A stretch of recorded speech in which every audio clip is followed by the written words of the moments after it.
గ్రంథము 16వ అధ్యాయం చదివిన దాని కంటిన్యూషన్. ఇప్పుడు ప్రకటన గ్రంథం 16వ అధ్యాయం 13, 14 వచనాలు.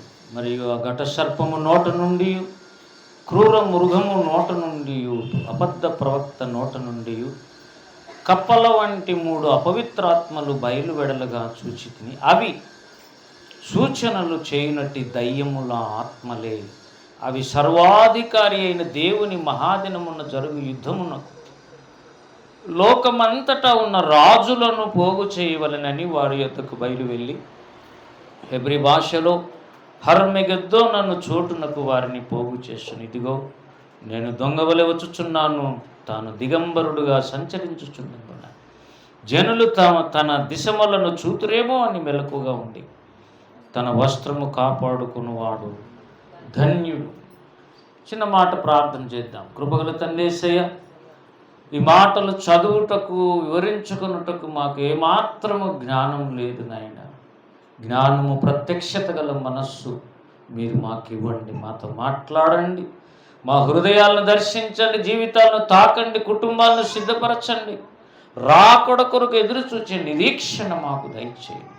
అపవాది క్రియలేసునాలో బంధించి వేసి మీరే మాట్లాడి మహిమ పొందుమని యేసునామమును బట్టి అడుగుతున్నాము తండ్రి. సేమ్ మళ్ళీ అదే వచనం నేను చదివాను, ఎందుకంటే ఫస్ట్ మెసేజ్ కూడా రికార్డ్ చేసింటే బాగుండేమో అనిపించింది. సరే, ఏది ఏమైనా ఇప్పుడు కంటిన్యూషన్. పిల్లరా, 3 నోట్లో నుంచి 3 ఆత్మలు బయటకు వచ్చాయి. ఆ 3 అపవిత్ర ఆత్మలు బయలు వెడలగా చూచితిని, బయటికి పోయాయి. నోట్లోంచి కప్పల వంటి ఆత్మలు, ఈ దయ్యముల ఆత్మలే అన్నాడు. కప్పలు అనేది అపవిత్ర ఆత్మకు సంబంధించినవి, ఈ దయ్యాలని బైబిల్ డైరెక్ట్గా చెప్తోంది. ఏమన్నాడు? ఏమండి? అవి సూచనలు చేయునట్టి దయ్యముల ఆత్మలే. 3 ఆత్మలు పోయినాయి. 3 పోయి ఏం చేశాయి అని అది పాయింట్. ఇప్పుడు కప్పలు అనేది అపవిత్ర ఆత్మలు, అవి 3 నోట్లో నుంచి బయటకు వచ్చాయి. అపవిత్ర త్రయం, దేవుడు త్రిత్వం కాబట్టి ఇవి కూడా 3గా కనపడాలనే ప్రయత్నం. వాళ్ళ నోట్లో ఏమున్నాయి? అబద్ధాలు, అపవిత్రమైన మాటలు. కప్పలు అంటే ఏంటివి? ఉభయచరములు అంటారు. సైన్స్లో ఏమన్నాడు అంటే ఉభయచరములు అంటే అట్లా నీళ్ళల్లోనైనా బతుకుతాయి, ఇట్లా భూమి మీదైనా బతుకుతాయి. అంటే అట్లా చల్లగానైనా ఉంటాయి, అట్లా వెచ్చగానైనా ఉంటాయి. నులివెచ్చగా అయినా దాని బ్రతుకంతా అంతే, ఎక్కడైనా బతుకుతాయి.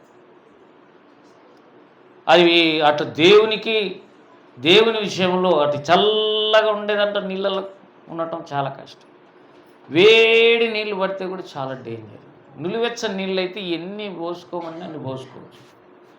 ఇవి అపవిత్రమైనవి కనుకనే ఫరో కాలంలో ఇశ్రాయేల్ ఐగుప్తులు ఉన్నప్పుడు 3వ తెగులేంటి? కప్పలు. 3వ తెగులేంటి? కప్పలు. ఐగుప్తు అంతా కప్పలు వచ్చేటట్టు ప్రార్థన చేయమని మోషేని కర్ర జాపి ప్రార్థన చేయి, అవి చూపించు. ఆ నదులలో నుంచి, ఆయా సరస్సులలో నీళ్ళల్లో నుంచి అవి ఎక్కి వచ్చును. చూడండి, నిర్గమాకాండం 8వ అధ్యాయం. నిర్గమాకాండం 8వ అధ్యాయం. నేను త్వరగానే ముగిస్తున్నాను, జాగ్రత్తగా విందాం.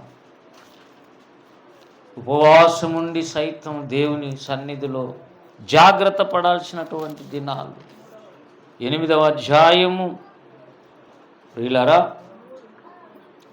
3వ వచనం చదవండి. ఏటిలో కప్పలు విస్తారముగా పుట్టును, అవి నీ ఇంట, నీ పడక గదిలోనికి, నీ మంచం మీదకి, నీ సేవకుల ఇళ్ళలోనికి, నీ జనుల మీదకి, నీ పొయ్యిలలోనికి, నీ పిండు పిసుకు తొట్లలోనికి ఏమన్నాడు లాస్ట్లో? ఎక్కి వచ్చును. ఎప్పుడు కూడా అపవిత్ర ఆత్మలు పైనుంచి రావు, అగాధములో నుంచి వస్తాయి, ఎక్కి వస్తాయి. అవి చూడ్డానికి కప్పలేవి. అందుకే దేవుడు లోపల ఆయన మైండ్లో ఎక్కి వచ్చును. అవి వచ్చి ఎక్కడెక్కడ ఉంటాయి? నీ ఇంట్లో ఉంటాయి, బెడ్రూమ్లోకి వస్తాయి, మంచం మీదకి వస్తాయి, సేవకుల ఇళ్ళలోకి వస్తాయి, నీ జనముల మీద పొయ్యిలో నీకు పిండి పిసుకుతాడు. అసలు అది లేని స్థలాలు ఉండవు. ఎక్కడ చూసిన కప్పలే. ఎక్కడ ఇది? ఐగుప్తు. ఐగుప్తు అంటే ఏంటి? లోకం. లోకము నిండా ఒక తెగులు ఏమొచ్చింది? కప్పలు. వింటున్నారా? లోకము నిండా కప్పలు. కానీ ఒక చోట లేవు. ఎక్కడది? గోషోను దేశంలో లేవు. దేవునికి స్తోత్రం కలుగునుగా. ఇశ్రాయేలీలకు, యాకోబు సంతతికి దేవుడిచ్చినటువంటి ఆ గోషోను ప్రాంతంలో కప్పలు లేవు. అన్నీ చూడండి, ఎక్కడ లేవు అసలు. అక్కడికి ఏ తెగులు కూడా రాలే. 8వ అధ్యాయం 8వ అధ్యాయం గోషోను దేశంలో లేవవి.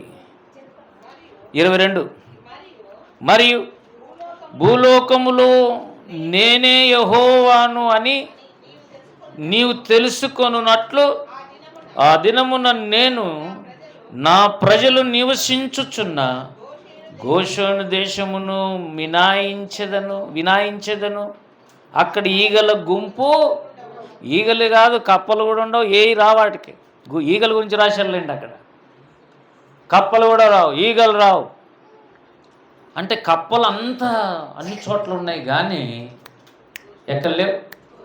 గోషోను దేశంలో లేవు. అంటే ఈ అపవిత్రాత్మలు బయలుదేరి లోకమంతా సంచరిస్తాయి, కానీ సంఘములోకి రాకూడదు. లోకమంతా కప్పలు అనే అపవిత్రాత్మలు తిరగచ్చు. అవి తిరిగి ఏం చేసాయంటే అక్కడ రాజులను సమకూర్చినాయి. ఈ కప్పలు, దయ్యపు ఆత్మలు ఏం చేసాయంటే, ఏం పని చేసాయి? 14లో సర్వాధికారి అయిన దేవుని మహాదినమున జరుగు యుద్ధమునకు లోకమంతట ఉన్న రాజులను పోగు చేయవలెనని వారి యొద్దకు బయలు వెళ్ళి వాళ్ళ దగ్గర పోయినాయి, రాజుల దగ్గర పోయినాయి. ఇప్పుడు చెప్పండి, ఇవేమో ఆత్మలు, రాజులేమో మామూలు శరీరధారులు. రాజులు, చక్రవర్తులు, కోటీశ్వరులకు అధిపతులు, ప్రధానమంత్రులు, ప్రెసిడెంట్ల దగ్గర పోతాయి. ఇవి కనపడవు, కానీ అబద్ధాలు నేర్పిస్తాయి. అబద్ధాలు నేర్పించి ఎక్కడికి నడిపిస్తాయంట? దేవుని మహాదినమున జరుగు యుద్ధమునకు లోకమంతట ఉన్న రాజులను పోగు చేయవాలని వారి యొద్దకు బయలు వెళ్ళి హెబ్రీ భాషలో హర్మెగెద్దోను అనే చోటుకు వారిని ఒక స్థలాన్ని వరకు తీసుకొని వస్తాయి. బాగా వినాలి. ఇప్పుడు మీరు కన్ఫ్యూజన్లో ఉన్నారు, గలిబిలి కావద్దు, జాగ్రత్త. కప్పలు ప్రపంచమంతా వెళ్ళి రాజులను తీసుకుని వచ్చే కార్యక్రమం. అవి ఊరికే బయటికి రాలే. ఎవరి దగ్గర నుంచి వచ్చినాయి? ఘటసర్పము, క్రూర మృగము, అబద్ధ ప్రవక్త నోట్లో నుంచి బయటకు వచ్చి ఏం పని చేస్తున్నాయి? అవి చేసే పనులేంటి? అబద్ధాలు చెప్పి రాజులందరినీ ఒక స్థలం నా కాటికి నడిపించాయి. ఏంటి ఆ స్థలం పేరు? హర్మెగెద్దోను స్థలం. అది అని లోయ. అది అక్కడికి నడిపించి యేసుక్రీస్తుతో యుద్ధం చేయటానికి వీళ్ళందరినీ గ్యాదర్ చేసినాయి. అంటే యేసుక్రీస్తు ప్రభు మీదకి తిరుగుబాటు చేయడానికి రాజుల్ని నడిపించినాయంటే వాళ్ళ ప్రజలు. అంటే దాదాపు 196 దేశాలు ఉంటే 196 దేశాల రాజులందరూ యేసు ప్రభు మీదకి యుద్ధానికి బయలుదేరుతారు. అంటే ఇవి చెప్పే అబద్ధాలు ఎలా ఉంటాయో చూడండి. వాళ్ళ రాజులు అనే వాళ్ళు మామూలు వాళ్ళు ఉంటారా? వాళ్ళ తెలివి, వాళ్ళ జ్ఞానం, వాళ్ళ ప్రణాళిక, వాళ్ళు ప్రెసిడెంట్లు అయినారంటే ఊరికినే అవుతారా? వాళ్ళు ఏమంటే ప్రధానమంత్రులు అయినారంటే ఊరికినే అవుతారా ఎలక్షన్లలో? అంత జ్ఞానం ఉండే వాళ్ళని ఇవి నడిపించినాయంటే అవి ఎంత అబద్ధాలు ఆడతాయో చూడు. పైగా అవేంటి? అపవిత్రాత్మలు. అంటే యేసుక్రీస్తు ప్రభు రెండవ రాకడలో వచ్చేటప్పుడు ఆయన మీదికి దాడి చేద్దాం రండి అని లోకమంతా ఏకం చేస్తాయి. లోకమంతా ఏకం చేసి హర్మెగెద్దోను స్థలంకి నడిపించాయి. అక్కడ జరిగే యుద్ధం పేరే హర్మెగెద్దోను యుద్ధం. పైగా 15, 16 అంటున్నాం. అవి ఏంటి? అవి తెగుళ్ళు, దేవుని కోపం, ఉగ్రత, పాత్రలు. అప్పటికే సంఘం పైకి వెళ్ళిపోయి ఉంటుంది. సంఘం ఉండదు అసలు భూమి మీద. ప్రియులారా, దేవుని కోపము మీదికి వచ్చిందంటే అక్కడ సంఘం ఉండకూడదు. దేవునికి స్తోత్రం కలుగును గాక. కాబట్టి ఈ రాజులందరినీ ఏకం చేసుకుని వచ్చి యేసు ప్రభు మీదికే యుద్ధానికి బయలుదేరి వస్తారు. కాబట్టి 14వ అధ్యాయంలో, అదే ప్రకటన గ్రంథం 14లో వీళ్ళని గురించి 17 నుంచి 20 వరకు అదే మాట ఉంటుంది. 18, మరి ఒక దూత బలిపీఠం నుండి వెడలి వచ్చును, ఇతడు అగ్ని మీద అధికారము నొందినవాడు, ఇతడు వాడి అయిన కొడవలి గల వాణిని గొప్ప స్వరంతో పిలిచి, భూమి మీద ఉన్న ద్రాక్ష పళ్ళు పరిపక్వమైనవి, వాడి అయిన నీ కొడవలు పెట్టి దాని గెలలు కోయమని చెప్పాను. కాగా ఆ దూత తన కొడవలి భూమి మీద వేసి భూమి మీద ఉన్న ద్రాక్ష పండ్లను కోసి దేవుని కోపం అనే ద్రాక్షల పెద్ద తొట్టిలో వేశాను. ఆ ద్రాక్షల తొట్టి పట్టణమునకు వెలుపట త్రొక్కబడను. 100 కోసుల దూరము గుర్రముల కళ్ళెమ్మ మట్టుకు ద్రాక్షల తొట్టిలో ఉండే రక్తము. వినండి, ఇప్పుడు ఏమవుతుందంటే, యేసుప్రభు మీదికి తిరుగుబాటు చేసి అందరినీ ఐక్యపరిచి రాజులను తీసుకుని వచ్చి యేసుప్రభు మీదకి ఉసిగొలిపితే యేసుప్రభు ఎవరు? ఆయన దేవాది దేవుడు. ఇది కూడా ఆయన ప్లానే. అందుకే ఎప్పుడో యెషయా గ్రంథం 63లో ఒక ప్రవచన అధ్యాయం ఉంది. ఎదోము నుండి రక్తవర్ణ వస్త్రములు ధరించుకొని వచ్చుచున్న ఇతడు ఎవడని ఎప్పుడో రాశాడు. అది హర్మగెద్దోను యుద్ధం గురించి యెషయా ప్రవచించిన ప్రవచనం. యేసు ప్రభు వచ్చి ఈ రాజులు వచ్చినారంటే సైన్యం రావాలా వద్దా? సైన్యం వచ్చారంటే పెద్ద అన్ని రకములైన వాళ్ళు రావాలి. వీళ్ళందరూ మళ్ళా 19లో కనపడుతున్నారు. చూడండి, ప్రకటన గ్రంథం 19వ అధ్యాయము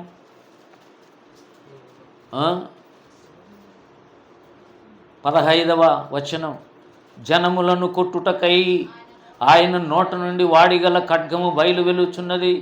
ఆయన ఇనుపదండముతో వారిని, ఆయనే సర్వాధికారియగు దేవుని తీక్షణమైన ఉగ్రత అను మద్యపు తొట్టిని తొక్కును. అక్కడ రాజులకు రాజును, ప్రభువులకు ప్రభువును అను నామము ఆయన వస్త్రముల మీద తొడ మీదను వ్రాయబడి. అంటే ఈ రాజులను జనాలను ఒక తొట్లో కదా ద్రాక్ష పండ్లేసి తొక్కినట్టు తొక్కుతాడు. ఒక్కొక్కరి మీద దేవుడు అడుగు పెడుతుంటే పొట్టలు పగిలి మాంసం చిట్లి రక్తం ప్రవహిస్తుంది. అది ఎన్ని కోసులంట? 14లో ఏమంటే 100 కోసుల దూరం. కోసు అంటే బహుశా 1.5 కిలోమీటర్ అనుకుంటున్నాను నేను. 100 అంటే 150 కిలోమీటర్లు రక్తం గుర్రపు కళ్ళాల మట్టుకు ప్రవహిస్తుందంటే ఎంత ఆర్మీనో చూడండి. అది వాటన్నిటినీ యేసుప్రభు ఏం చేస్తాడంట? తొక్కుతాడు. అంటే ఈ అపవిత్రాత్మలు ఏం చేస్తున్నాయి? దేవునికి విరోధమైన వ్యక్తులందరినీ సమకూరుస్తున్నాయి. ఇప్పుడు చెప్పండి ప్రియులారా, భూమి మీద ఉన్నటువంటి దేవుణ్ణి ఎరుగని ప్రజలు, రాజులు అందరూ యేసయ్యకి విరోధంగా బయలుదేరుతారు. కానీ వాళ్ళేం యుద్ధం చేయరు, అందరితో ఆయనే యుద్ధం చేస్తాడు. అందుకే 14లో ఏమన్నాడంటే, 17 నుంచి 20 వరకు ద్రాక్షల పండ్లను కోసి ద్రాక్షల తొట్టిలో పెద్ద తొట్టిలో వేసి ఆయన త్రొక్కుతాడట. అప్పుడు రక్తం వచ్చింది పారుతుందట. యేసుప్రభు అంటే ఎప్పుడు క్షమిస్తాను ఉంటాడు అనుకోవద్దు. ఆయన కోపం వస్తే మళ్ళీ ఎప్పుడు కూడా నువ్వు మార్చలేవు. ఆయన ప్లాన్ అది, ఇట్లా చేయాలని. చూడండి 63వ యెషయా గ్రంథం 63వ అధ్యాయం. యెషయా గ్రంథం 63 మొదటి నుంచి చదవండి ఎవరైనా. రక్త వస్త్రములు ధరించి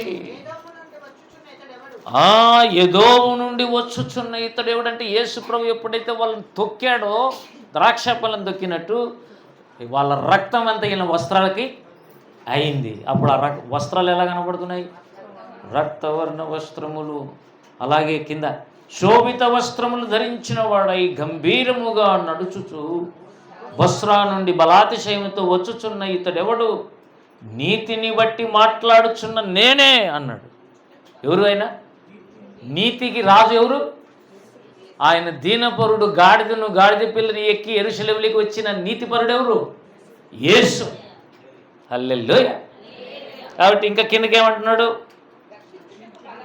3లో ఒంటరిగా ద్రాక్ష గానుగను త్రొక్కి తిని జనములలో ఎవడును నాతో కూడా ఉండలేదు. కోపగించుకొని వారిని తొక్కి తిని రౌద్రము చేత వారిని అనక త్రొక్కి తిని వారి రక్తము నా వస్త్రముల మీద నా బట్టలన్నీ డాగులే, పగ తీర్చుకొను దినమున నా మనస్సుకు వచ్చెను. విముక్తి చేయదగిన సంవత్సరము వచ్చి, ఎప్పుడు దేవుడు క్షమిస్తాడు అనుకోవద్దు, ఆయనకు కూడా ఒక డేట్ పెట్టింటాడు. దాని పేరు పగ తీర్చుకునే దినం. ఇంకా ఆ రోజు మాట్లాడు నీతో.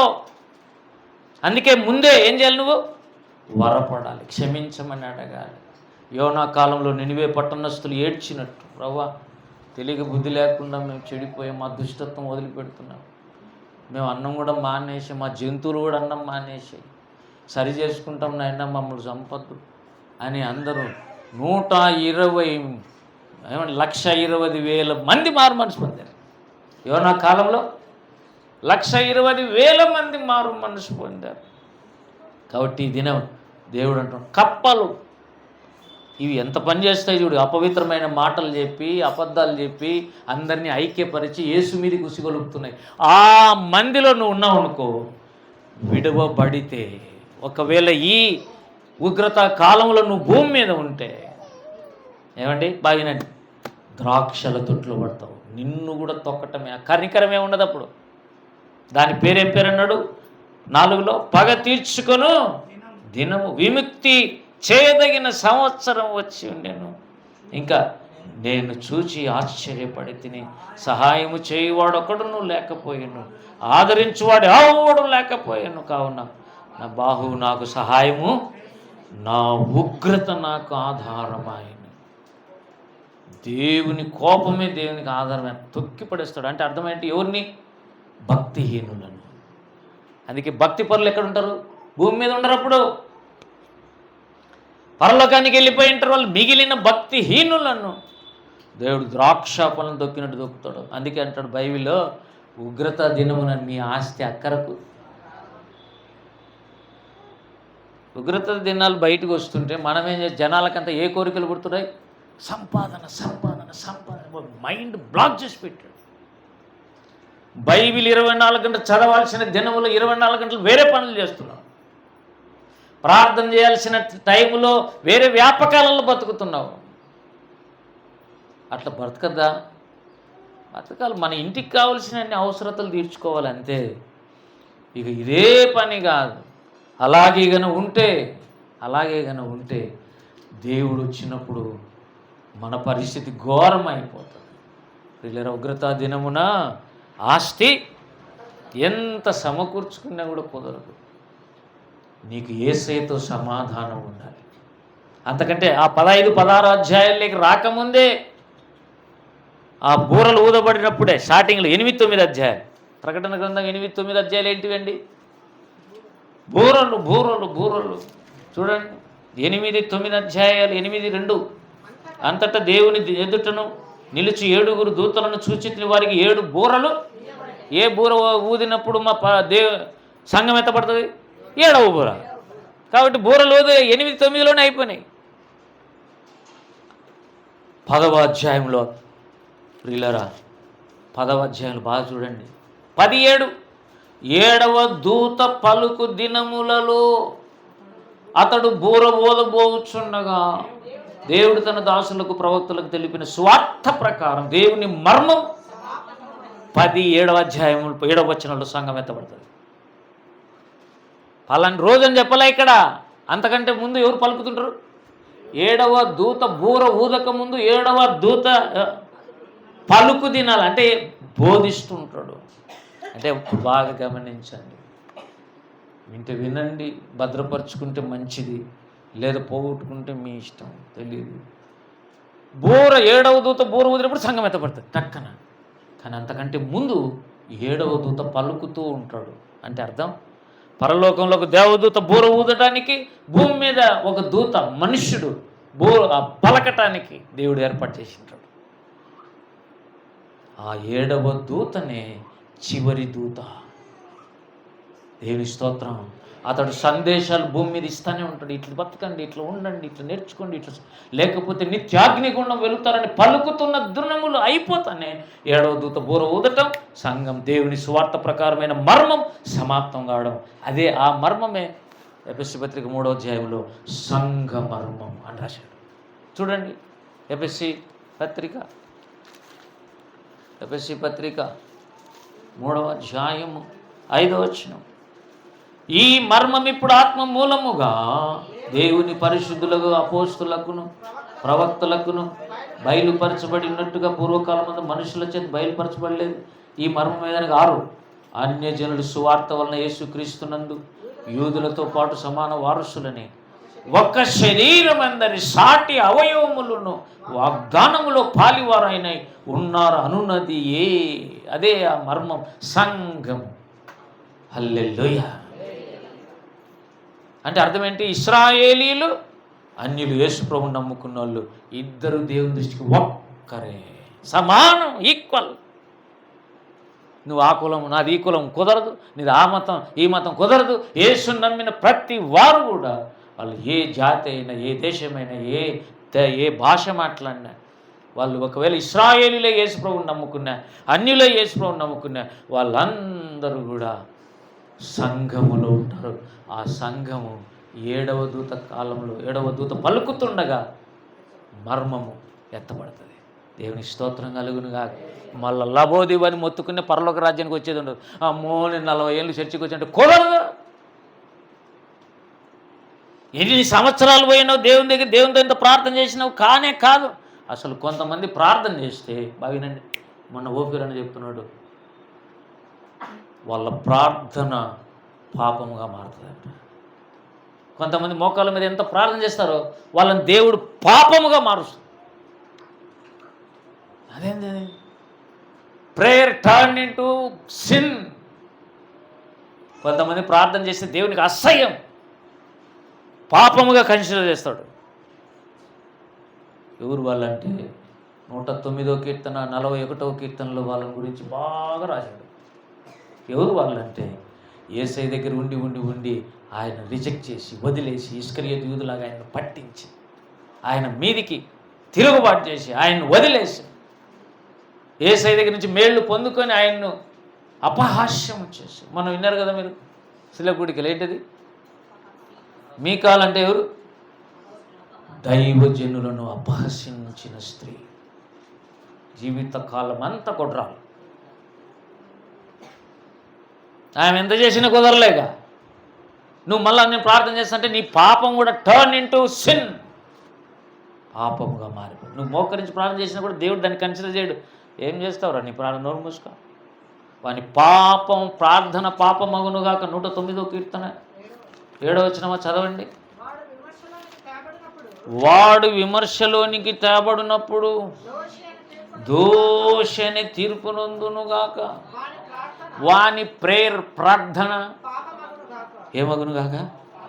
ఎంత నువ్వు ప్రార్థన చేసినా అది అన్ని గంటలు పాపం చేసినట్టు రాసుకుంటాడు దేవుడు. ఎందుకంటే నీ హృదయం దేవుని దృష్టికి బాగలేదు. Clean board.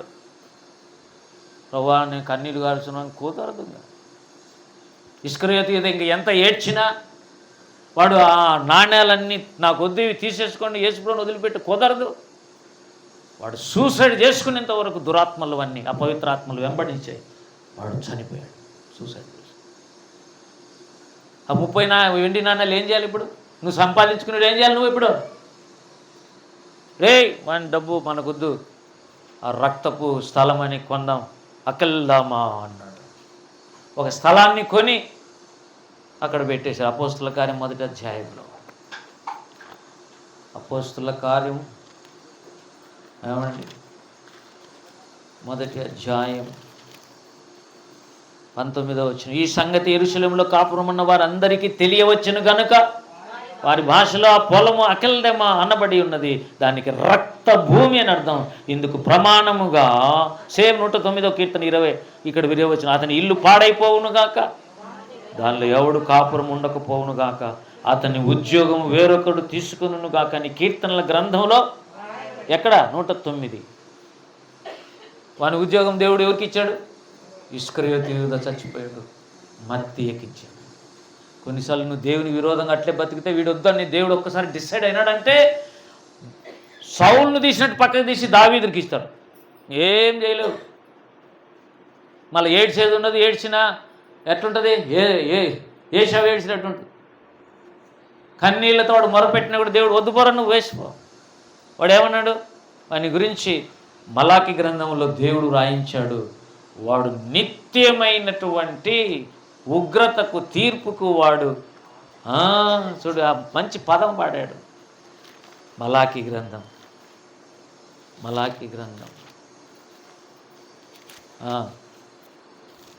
పిల్లరా మొదటి అధ్యాయం 4వ వచనం చదివిన ఆయన, నిత్య యెహోవా నిత్య కోపాగ్నికి పాత్రులనియు పేరు. బాగా వినండి, ఏశావు ఎవరు? నిత్య కోపాగ్నికి భక్తి పరులు ఇట్లా పుట్టాడా లేదా?